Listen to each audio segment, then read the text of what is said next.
അശ്വതി നക്ഷത്രക്കാർ അറിഞ്ഞിരിക്കേണ്ട 27 നക്ഷത്രങ്ങളിൽ ആദ്യത്തെ നക്ഷത്രമാണ് അശ്വതി നക്ഷത്രക്കാർ. 7:30 ശനിയൊക്കെ തുടങ്ങുകയാണ് എല്ലാവർക്കും.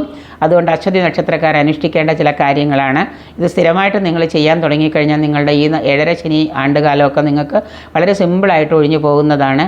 ആദ്യത്തെ ദശാകാലത്താണ് നിങ്ങൾക്കിപ്പോൾ ആദ്യത്തെ ദശയാണെങ്കിൽ, അല്ല ചൊവ്വാദശയുള്ളവരാണെങ്കിൽ, അല്ല വ്യാഴദശയുള്ളവരാണെങ്കിൽ പ്രത്യേകം അത് കാലമായിരിക്കും.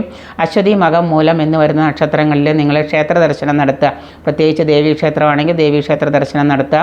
വീടിനടുത്തുള്ള ക്ഷേത്രം ഏതാണ് അവിടെ ദർശനം നടത്തുക. പിന്നെ ജന്മനക്ഷത്രം തോറും പിറന്നാൾ തോറും ഗണപതി ഹോമം നടത്തുന്നത് ഐശ്വര്യപ്രദമാണ്. അശ്വിനിയാണ് നിങ്ങളുടെ ദേവത. അശ്വിനിയെ നിങ്ങൾ ചുവന്ന പൂക്കൾ കൊണ്ട് അശ്വിനി ദേവതയെ നിങ്ങൾ പൂജിക്കുക.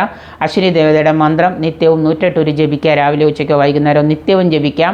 കാർത്തിക, മകേരം, പുണർദം, വിശാഖം, മഴരം, തൃക്കേട്ട നക്ഷത്രങ്ങൾ പ്രതികൂല നക്ഷത്രങ്ങളാണ്. അവരുമായിട്ട് പണം കൊടുക്കലോ വാങ്ങലുകളോ ഒന്നും നിങ്ങൾ ചെയ്യാതിരിക്കുക. 7:30 ശനി കാലഘട്ടത്തിൽ കടം വാങ്ങുന്ന ആൾ ഈ വേദനക്ഷത്രത്തിൽപ്പെട്ട പ്രതികൂല നക്ഷത്രത്തിൽപ്പെട്ട ആളാണെങ്കിൽ കടം വാങ്ങാതിരിക്കുക, കടം കൊടുക്കാതിരിക്കുക. ഈ പറയുന്ന ആദ്യത്തെ ദശാകാലം ഉള്ളവരാണെങ്കിൽ ഈ പറയുന്ന വഴിപാടുകൾ ചെയ്യുക. ചൊവ്വയുള്ളവരാണെങ്കിൽ ചൊവ്വാഴ്ച ദിവസം ഭദ്രകാളി ഉപാസിക്കുക. വ്യാഴദശയുള്ളവരാണെങ്കിൽ മഹാവിഷ്ണു ഉപദേശിച്ചുകൊണ്ട് ഈ അശ്വതി നക്ഷത്രക്കാർ ഈ കർമ്മങ്ങൾ അനുഷ്ഠിക്കുക.